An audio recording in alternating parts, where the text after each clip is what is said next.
Praise the Lord. Ngasi chinaw singi mafamda puibungo yi wahai khradang puduna lakchari ngasi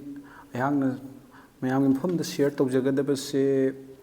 ani suba Korinthia panduk mangagi pada tratretagi na kunmathoi. 2 Corinthians chapter 5 verse 17 till 21 dagini mayamda ishorgi wahai khradang share tawjage. Asi tawdringi mamangda ekoi khangminasi Corinthia haibadi 2 Corinthians haiba lairik se Apostle Paul ne ibene ani suba Corinthians chapter 1 verse 1 hanba pada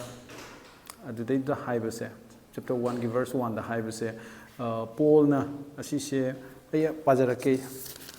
sumaina hai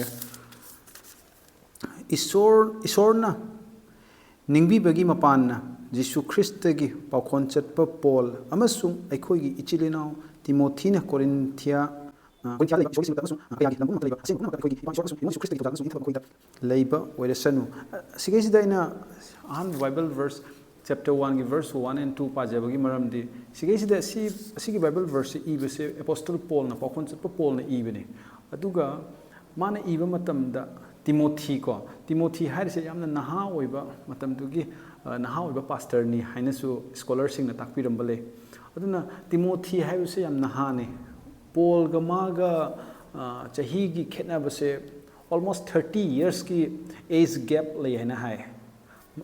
Corinthia iba matam sida Paul gi chahi se approximately 50 years old chahi yankhai romuk suram gadra haibagi aiba thengnajai aduga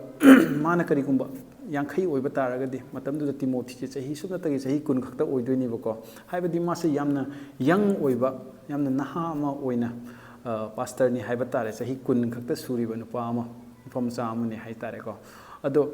sigi Bible chapter 1 verse 1 sina takpi bagi maram takpi base kaino hai matamda Paul na Corinthia da ani suba Corinthia lairik se chithi si iba matamda Corinthia gi singlopta iba matamda Timothy su magi manakta leiriba ko haibadi naha masu magi manakta leiriba aduna aina ngasi share tawjagadab se maru oina ani suba Corinthia pandu mangagi pada tratre taina kunmathoi share tawjadoise asi se ahal sing da khakta nachade ko asi se maru oina naha sing da suni maramdi isorna Timothy do Paul ga lehelini ba matamdu da that means this book is very much important as much as youth to as much as elders haibatare ko elders the important oibugumna youth su yamna important ni haibase ai hygiening this book is very much important very much for the youth as well see in hygiening see pastor khaktagi nate adu elders khatagi sunate adubu yamna nahamo oiba mioi singi suni haibatare aduna number 1 ihan hanbada ko sigi Bible verse aina padringai da point mari khak thamjege yamna maru oiba point chapter 2 Corinthians chapter 5 verse 17 dagina 21 sigi se parakpo sida aina point mari khak aina categorize tawjai asi aigi personal aina quite time tawo matam da Bible study tawjaba matam da haiba point mari se isana semdok jabani ado mayam su soina bor phangani haiba thaje akhoidum paminasi ko hanba ani suba Corinthians chapter 5 verse 17 pada tratret se ko sumaina hai maramaduna kanagumba amana Krista da leirabadi mahak anuba khusemni ariba pot punamak lanthokre yengu pot punamak inau naure ai Manipuri pawase khaitang hayo wale mayam nang akfi ani ko ando English this minor high therefore if anyone is in Christ he is a new creation all things have passed away behold all things have become new haina minor high haibadi asigi Bible verse asidagi aina ihan hanba point pujaning basidi nang aise you and I are the new creation haibasine nang aise anoba khusemni haibase ekoina matam chupada ningsang basi darka hoy adubu hangbaja bo wahangdi anauba khusem oiba taragadi yengo aigi hakchang se hanadagi aigi hakchang adum lei anauba khusem ebu nauna semakpra aibu aina Krista Jesus Christ se aina kanbi mapuni hana lausan ba mikup matungdagi aigi hakchang se nauna semga leibra natte no I have the same flesh as before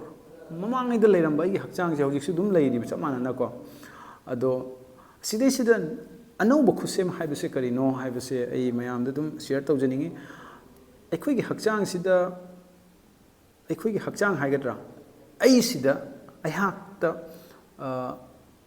dear akhoi gi ishor triune god sida Father, Son and Holy Spirit mapa macha thawai asengba leibagumna akhoi dasu spirit, soul and body haina leibako spirit thawai pukning amasung hakchang haiba tare ko my translation may not be perfect adubu mayam dum gyan tabirangani haiba thaje akhoi gi hakchang sida akhoi sorry aigi being haiba tare ai sida pot ahum khak lei spirit, soul and body adubu sei sida Bible na hairiba if anyone is in Christ he is a new creation nahagado anauba khusem ama oire anauba khusem je karino anauba khusem haibase aigi hakchang se nateba not my body not my soul aigi pukning si sunate anauba khusem haibase aigi thawai siniba mi khramana se yaibirel haina so haibi ko ado spirit haise asengba translation du aisu phajana mek sengna khangjedre adubu english ta hai taragadi spirit haigadabne haibi spirit se kai hai tare asi siniba ko ekhoina new creation oiribase aduna hojik kari aihana Krista Jesubu aigi kanbiba mapuni haina lawsalakpa mikuptagi aisi anauba khusem adum oirabne bako hanagi ariba khusem ado leitre hanagi ariba spirit ado Jesu Krista ga Calvary cross to yopi jemina kare sikreba mase hojik anauba khusem nebo aisha just for example asigi potsion asigi headphone se kai haini matamamada aigi marup amagi oirame Marup aduna aingonda hojik pithore. That means the owner of this headphone has been changed to me.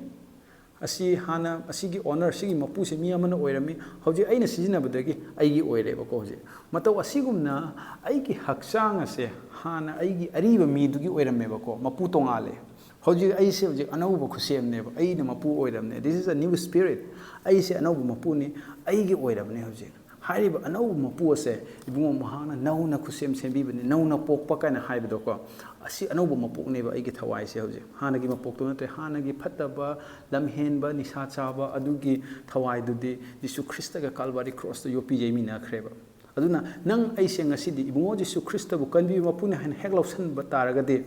nahak anau khusem oirabane anau khusem habise kanano nahaki thawai adune Hariba ekhoi thawai ase anauba khusem ni haiduna ekhoina toina ningsingjaba remind tawjaba haibase ekhoi gi renewal of soul haibatare ekhoi gi pukning se ekhoina nauthoanba renew tawthoanba ko asi se jamna darka hoi every day hak leitana ekhoina aise kanano haibase khangjab se darka hoi aise anauba khusem ni haibase ekhoina matam chupada remind torokpa matamda aigi hakchang sinasu anauba khusem adugi matung ina thabak tawrakaniba asigi ngasa haijakiba example asigi headphone se hanagi mapuduna lana sijinaramba jai adubu mapu anauba map lakpa matamda aina sijinarpa matamda aina sise yam niyom chumna sina taragade asi headphone sidi aina haiba dum illadawni boko aina puringe aina sijinaba mongda sijinaba jai sini dain haijaningi se mataw asigumna aigi hakchang se anaubu mapu ama oirabnina hujikti anaubu mapu ama leirabnina anaubu mapu sina sijinaninga mongda sijinaba jareba isorgi aninga pamagi matungina sijinaba jareba adubu that can be possible only when we renew our soul aigi pukning se ningsing hanba am changeba ko aise anaubu khusem oire haibase asine isinau singda ina khanganjaning base the first point asisine jamna maru oiba you are a new creation nahak anauba khusem ama oirabani haibase khoi matam chukpada khoi khangmina base yamna darka oi haibasine adu oitaragadi naha ama oina karigumba nang naha ama oina taibang pan gi oiba phattaba irangda athembada tage haina khalakpa matamdasu nangi thawai aduna anauba khusemni haibase nangi pukning du da phawan doini bako phawalakpa matamda nangi hakchang du nang sai athem to taroi doini ba akhoi Timothy gi like ta yawe ko Timothy daga sumaina haibedo 2 Timothy chapter 2 verse 22 da ani suba Timothy ani gi kuni thoi daga haibedo flee from all immoral desire haina haibedo ko akhoi gi hakchang gi aning badagi chelu haina haibako haksangi aningbadu nang fight taw haideba natraga haksangi aningbadu nang face taw no haideba ko mayok no haideba ko Bible na chelo haina hai asina singbane hairiba chenba se ngasai gi aigi thawai se nauna poe haiba se aina renew torokpa matam dadi automatically nang chenba ngamngani ba nada taragadi adum langda thubagi chance to yamna wange haijaba tare adu khakta natana akoi Timothy gi lairikta sumaina Timothy Mari gi train thoida ka haibado be an example naha amo ina kanana sunangbu hanthana yengda sanu adu misingi mamangda khudam oyu example oyu afabada achumbada wahi wata da kana haibse haiba mayam naha amo ina nang torokadaba mayam singse khuding possible oi thokadau se nahak ase nauna pokle haibse nangi thawaina khangjaba darka oiba nangse ariba mi natre Paul haina ko smaina Galatians chapter 2 verse 20 da I have been crucified with Christ. It is no longer I but Christ lives in me haina haidno le. Adna takpadi Krista da aise crucified to minakre simina kre hojik hingliba aise aina te Krista do engonda leire haibiga arthadi hanagi ariba miyoya do yo pijai khrabni hojik nauna pokpa Krista ga hingmina ba miyoya do oirabne nang aise hojik. Amen. Asi ekoi thajamina siba ko ichi nausing. Aduga Anisuba point akoi yengminasi anisuba point se akoi 2 Corinthians chapter 5 verse 18 dagina 19 phau base 18 dagi 19 phau jai pajarake adum maiteron da ko adum lan ba jawro ga sungak piu 18 this maina hai pada time pan this maina hai pot pumna mak asi akoi bu Krista Jisu gi mapana masamaka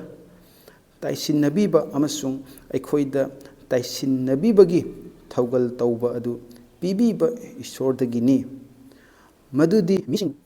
papu kogi mayokda masing tilna isora Krista da pangi missing masamaka aisinabi aduga taisin nabi bagi wa adu aikhoida mahakna sinabire hallelujah sigi yong taisin nabagi taugal haina kana haidi ko saisiga that means English ta haida ragadi ministry of reconciliation haina haiba ko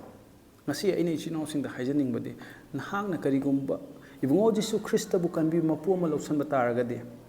nahak anoba khusem ma oirabni number 1 number 2 da nahak taisinabagi thaugal gi damakta kauthok pi khrabani haibasine khaidokna na bai nate ko mi khram de church se divide tawda yamna interest laiba ko mi amagi church ta hekta thugaisan ba mi amagi church hekta akoi church kharana yaw ran ba kaina toy toina pan basu lai ko adu ai adondari chachara roige adu sengna hairabda nang aise taisinabagi thaugal neba ko sorna pibi base the ministry of reconciliation asembagi the ministry of reconciliation se kanano mioi bagi isorga tanna khraba mari do reconcile tawdoine samjinna doine samjinna nabagi taisinna nabagi hairiba ministry thaugal ase isorna ekhoi da pibi bane ekhoi khuding makta mioi khuding makta pibi khramne Kristabu lawsanjaba mioi oiba targadi aduna we are called to be part of the ministry of reconciliation. How that can be possible? Matau karam na masi possible oigani yan ma han bada ekoi masen jahana reconcile bada ka oiba ko. Ekoi ichino ani khak leiba matam da ichino ekoi ni se yanadre ga matau karam na aina mi atop da yana na purak ngamngani. Oi thoiba Han da khoi masen se reconcile brok mathau tai first ta taisina ba se khoi vertically horizontally hana yeng bada ka oi mi amaga taisina bada ka oi Krista da leire harga amaga yengthina ba amaga nusina da ba church tangkhai ta ba khana chaina ba hana suna ba as aidi adugi tribe ni aidi adugi kanglup ni aidi adugi ni aigi hana leiba matam da the ministry of reconciliation does not exist. Hingbangam deba ko the ministry of reconciliation se aigi tarko matam da ekhoi khuding mak se amana ama yengnaba matam da horizontally yengbagi mahutta vertically yengseba ko isorna ekhoi se matau karamna yengbiri ekhoi se anoba khusem ama oina ubiri ko nang aise mana nagani mana kukini mana maitei ni hana yengdeba isorna yengpa matam da amata oina uiba ko thajaba haiba ama thajadaba haiba ama ona thajaba mioiba ama oitaragadi nahagado reconciliation gi thabak tawgadabane thajaba singi marakta nungsinadaba hana sunaba oiba taragadi I doubt that you have accepted Jesus Christ yet nahang Jesu Christ lausalle haibagi aingonda chingnaba leiji haiba tare maramdi Christ leiba mahak adudi matam chuppada taisinabagi pukning adum leigani khana chainabaga khaidoknaba adugi sunglei leiroi haijaninge ko ichinausing aman ama criticize tawnadaba aman ama hunadaba matam chuppada aman amabu support tawnaba musi chanana leibasi yamna daka oy adu oire ani suba point se you are called to reconcile you are called to be the part of the ministry of reconciliation haibasine chinausing aikogi mindset se akoi yamna correct mindset leibase daka oibako achumba mindset ta aikogi puning se thambase daka oibako aise nauna pokhrabni anauba khusem ama oiramni hanagi khusem adudi hanagi ariba mi adudi aigi yam tawrami chain hana sunaba chainaba phattaba wahi wata wangang phajadaba mi gi puning sokani soi keim khangdaba adugo mioi ama oirami hujikti anauba khusem ama oirabane ba isi nausing anauba khusem ama oiba taragade aikoi taisinabagi wakhaldo hujik khanba yare haibase sinausing daina haijaning base si yam maru oi territorial mindset si de khoi thamgum se honestly haijaning I am fed up of this territorial mindset se thamaroi se khoi ningthau leibak wina yengmina se sinausing taibung pan gi oiba territorial mindset si dagi lap thok laga ihan handada beyond our community beyond our tribe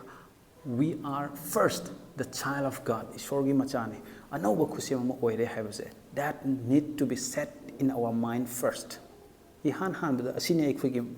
puning wakhalda thamgadause. Aikoisi ishorgi machane ihan hanbada. Christ Jisugi mapaldagi aikoisi ishorgi macha ama oire haibase. Anauba khusema ama oire haibase. Aikoisi aikogi mind sida renew tawada ka oibako. First message aisi adugi community da belong tawi adugi tribe da belong tawi aduna first ta thamaga kona aisi Christian ni adu oitaragadi khaidokna bado lakpa thabne division do lakpa thabne automatically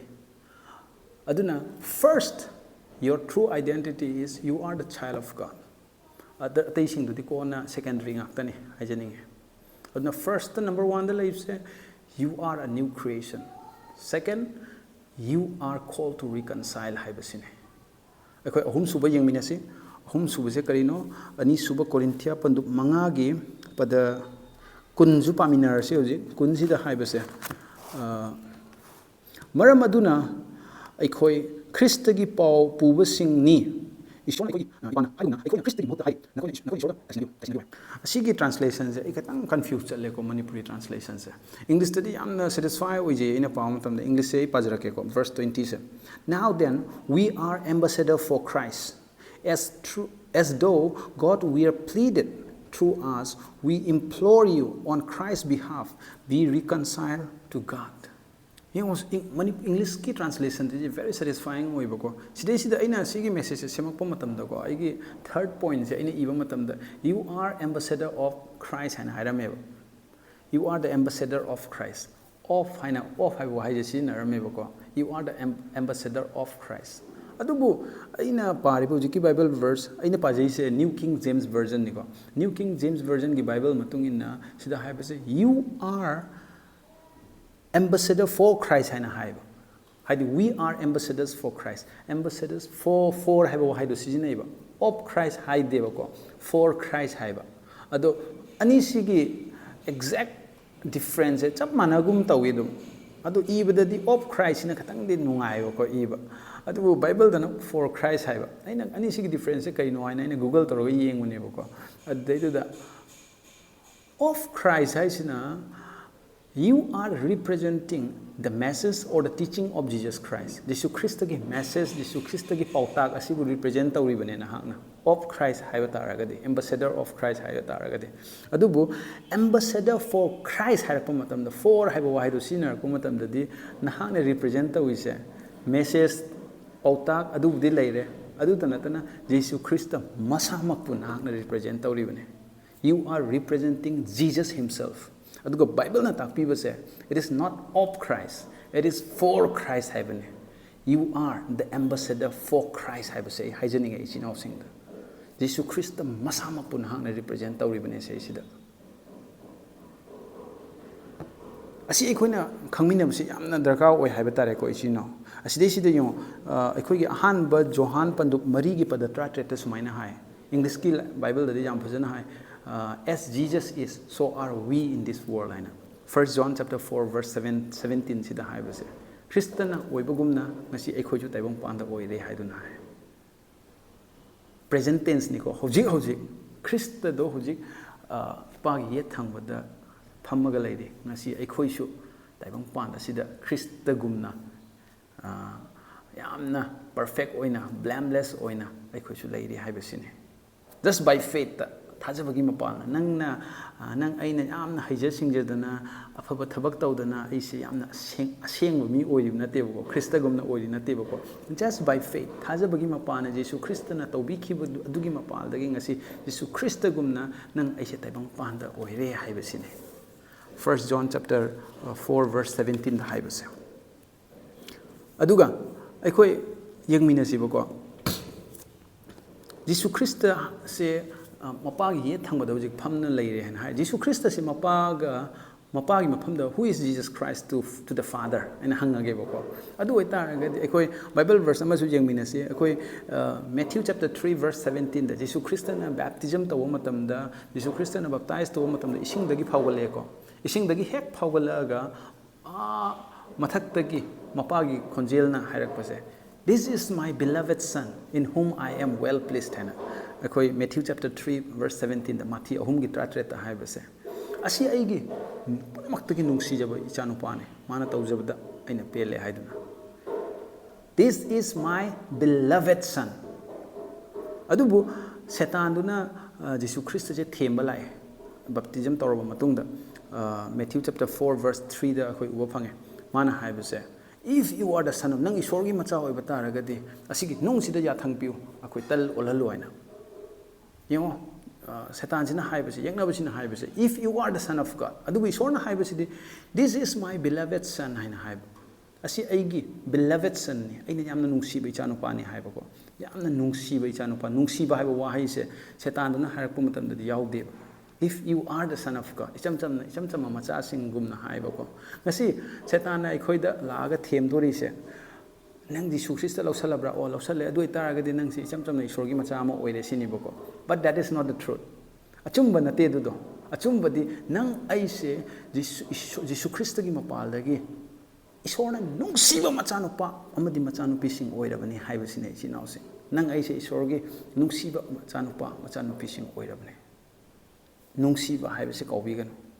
ꯖꯤꯁꯨ ꯈ꯭ꯔꯤꯁꯇꯅ ꯑꯣꯏꯕꯒꯨꯝꯅ ꯉꯁꯤ ꯑꯩꯈꯣꯏꯁꯨ ꯑꯣꯏꯔꯕꯅꯤꯀꯣ ꯐꯠꯇꯕ ꯂꯥꯏꯁꯤꯅ ꯃꯇꯝ ꯆꯨꯞꯄꯗ ꯑꯩꯈꯣꯏꯒꯤ mind ꯒꯦꯝꯅꯤ ꯁꯥꯟꯅꯗꯣꯏꯁꯦ ꯑꯗꯨꯕꯨ ꯑꯩꯈꯣꯏꯅ ꯈꯪꯒꯗꯕꯗꯤ We are God's beloved sons and daughters through Christ Jesus Jesus ꯈ꯭ꯔꯤꯁꯇꯒꯤ ꯃꯄꯥꯜꯗꯒꯤ Amen ꯑꯁꯤ ꯑꯩꯈꯣꯏ ꯏꯆꯤꯟ ꯏꯅꯥꯎꯁꯤꯡꯗ ꯈꯪꯃꯤꯟꯅꯁꯤ ꯑꯗꯨꯅ ꯃꯔꯝ ꯑꯗꯨꯅ You are exactly like Jesus Why? Because you are God's ambassador You are the ambassador for Christ Jesus ꯈ꯭ꯔꯤꯁꯇꯒꯤ ambassador ꯑꯣꯏꯔꯕꯅꯤ ꯖꯤꯁꯨ ꯈ꯭ꯔꯤꯁꯇꯕꯨ ꯃꯍꯨꯠ ꯁꯤꯟꯕꯗ ꯑꯣꯏꯔꯕꯅꯤ ꯉꯁꯤꯗꯤ ꯅꯍꯥꯛꯁꯦ ꯑꯗꯨꯅ ꯑꯩꯈꯣꯏ ambassador ꯑꯃ ꯑꯣꯏꯕ ꯍꯥꯏꯕꯁꯦ ꯃꯊꯛꯇꯒꯤ ꯅꯪꯒꯤ ꯗꯔꯀꯥꯔ ꯇꯥꯕ ꯈꯨꯗꯤꯡꯃꯛ ꯄ꯭ꯔꯣꯚꯥꯏꯗ ꯇꯧꯔꯛꯇꯣꯔꯤꯕꯅꯤ ꯀꯅꯥꯒꯨꯝꯕ ꯑꯃꯕꯨ ꯅꯪꯅ ꯔꯤꯄ꯭ꯔꯖꯦꯟ ꯇꯧ ꯇꯥꯔꯒꯗꯤ ꯀꯅꯥꯒꯨꯝꯕꯗꯨꯅ ꯅꯪꯒꯤ ꯗꯔꯀꯥꯔ ꯇꯥꯕ ꯈꯨꯗꯤꯡꯃꯛ ꯄ꯭ꯔꯣꯚꯥꯏꯗ ꯇꯧꯔꯛꯇꯣꯔꯤꯕꯅꯤ ꯅꯪꯁꯦ For example ꯅꯍꯥꯛꯅ ꯀꯔꯤꯒꯨꯝꯕ ꯑꯇꯣꯞꯄ ꯂꯝ ꯑꯃꯗ ꯏꯟꯗꯤꯌꯥ ꯃꯆꯥ ꯑꯃ ꯑꯣꯏꯅ ꯏꯟꯗꯤꯌꯥꯒꯤ ambassador ꯑꯣꯏꯅ ꯆꯠꯄ ꯃꯇꯝꯗ ꯑꯇꯣꯞꯄ ꯂꯝꯗ ꯅꯪꯒꯤ ꯗꯔꯀꯥꯔ ꯇꯥꯕ ꯈꯨꯗꯤꯡꯃꯛ ꯏꯟꯗꯤꯌꯟ ꯒꯣꯚꯔꯟꯃꯦꯟꯠꯅ ꯂꯣꯏꯅ ꯄꯤꯔꯛꯀꯅꯦꯕꯀꯣ ꯅꯪꯒꯤ ꯄꯣꯀꯦꯠꯇꯒꯤ ꯀꯔꯤꯁꯨ ꯄꯨꯊꯣꯛꯇꯁꯨ ꯌꯥꯅꯦꯕ ꯃꯇꯧ ꯑꯁꯤꯒꯨꯝꯅ ꯅꯪ ꯑꯩ ꯉꯁꯤꯗꯤ ꯈ꯭ꯔꯤꯁꯇꯕꯨ ꯔꯤꯄ꯭ꯔꯖꯦꯟꯠ ꯇꯧꯕ ꯈ꯭ꯔꯤꯁꯇꯒꯤ ambassador ꯑꯣꯏꯕ ꯃꯇꯝꯗ ꯁꯔꯒꯗꯒꯤ ꯏꯄꯥꯅ ꯂꯣꯏꯅꯃꯛ ꯅꯪꯒꯤ ꯗꯔꯀꯥꯔ ꯇꯥꯕꯗ ꯂꯣꯏꯅ ꯄꯤꯕꯤꯒꯅꯤ ꯑꯁꯤ ꯊꯥꯖꯃꯤꯟꯅꯁꯤ ꯑꯩꯈꯣꯏ ꯑꯆꯨꯝꯕꯁꯦ ꯊꯥꯖꯔꯕ ꯃꯇꯨꯡꯗꯅꯤ ꯑꯩꯈꯣꯏꯒꯤ ꯄꯨꯟꯁꯤꯗ ꯍꯦꯟꯅ ꯃꯦꯅꯤꯐꯦꯁꯠ ꯇꯧꯔꯛꯇꯣꯏꯁꯦ ꯊꯋꯥꯏꯔꯣꯝꯗ ꯇꯧꯕꯤꯈꯤꯕ ꯊꯕꯛꯇꯣ ꯑꯩꯈꯣꯏ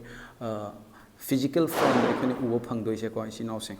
ꯑꯗꯨꯅ ꯁꯤ ꯌꯥꯝ ꯗꯔꯀꯥꯔ ꯑꯣꯏ ꯑꯩꯈꯣꯏꯅ ꯆꯨꯝꯅ ꯊꯥꯖꯕꯁꯤ ꯌꯥꯝꯅ ꯗꯔꯀꯥꯔ ꯑꯣꯏ ꯍꯥꯏꯖꯅꯤꯡꯉꯦ ꯏꯆꯤꯟ ꯏꯅꯥꯎꯁꯤꯡ ꯑꯗꯨꯅ ꯑꯩꯈꯣꯏ ꯉꯁꯤꯗꯤ ꯖꯤꯁꯨ ꯈ꯭ꯔꯤꯁꯇꯒꯨꯝꯅ ꯖꯤꯁꯨ ꯈ꯭ꯔꯤꯁꯇꯕꯨ ꯔꯤꯄ꯭ꯔꯖꯦꯟꯠ ꯇꯧꯔꯕꯅꯤ ꯑꯗꯨꯒ ꯑꯩꯈꯣꯏ ꯀꯔꯤ ꯍꯥꯏꯇꯥꯔꯦ ꯖꯤꯁꯨ ꯈ꯭ꯔꯤꯁꯇꯒ ꯆꯞ ꯃꯥꯟꯅꯅ ꯁꯔꯨꯛ ꯐꯪꯃꯤꯟꯅꯔꯕꯅꯤ ꯍꯥꯏꯕꯁꯤꯅꯤ ꯑꯩꯈꯣꯏ joint heir ꯍꯥꯏꯅ ꯍꯥꯏꯀꯣ ꯕꯥꯏꯕꯜꯗ ꯑꯩꯈꯣꯏ Romans chapter 8 verse 17 ꯗ ꯍꯥꯏꯕꯁꯦ We become the heir of God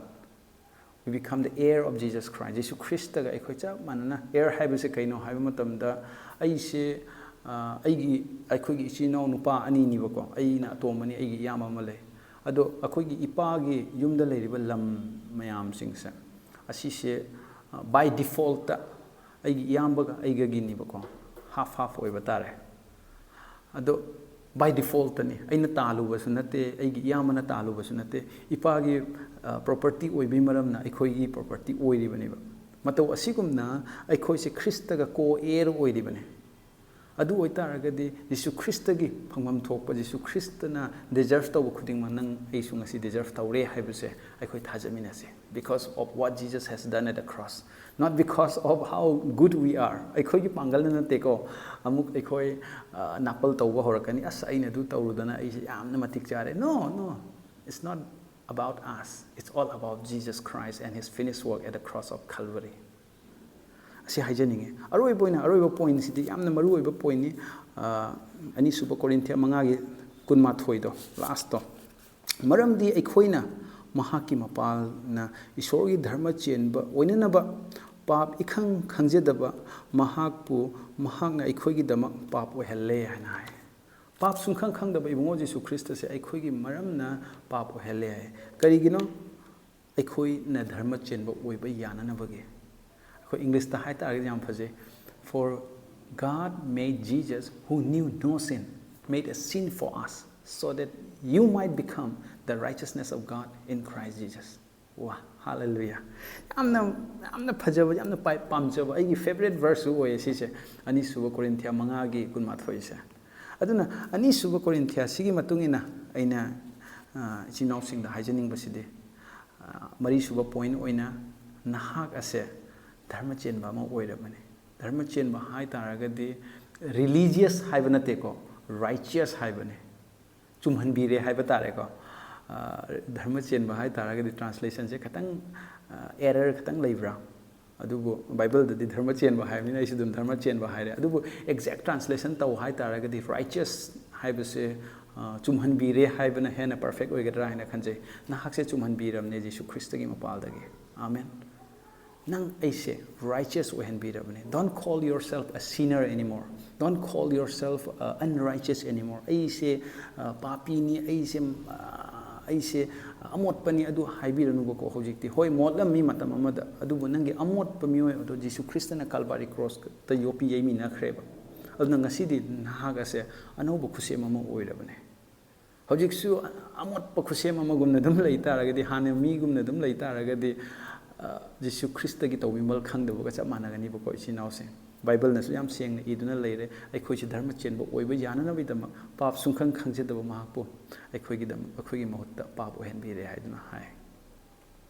aduna nangi thamoida phawgera phawroigera adu you have to believe because Christian life is not about your feelings not about your emotions it's all about faith na ki thajabadune nahakna kari thajari nahak Christa da anoba khusem ama oire haibasi thajabibra thajaba oiba taragadi nahak ishorna chumhanbirabne achumba mioiba ama ohenbirabne pap marik amta yaudraba ayol anan marik amta yaudaba aseng khusem ado ishorna ohenbirabni haibasine chinawse aduna aikoi bible verse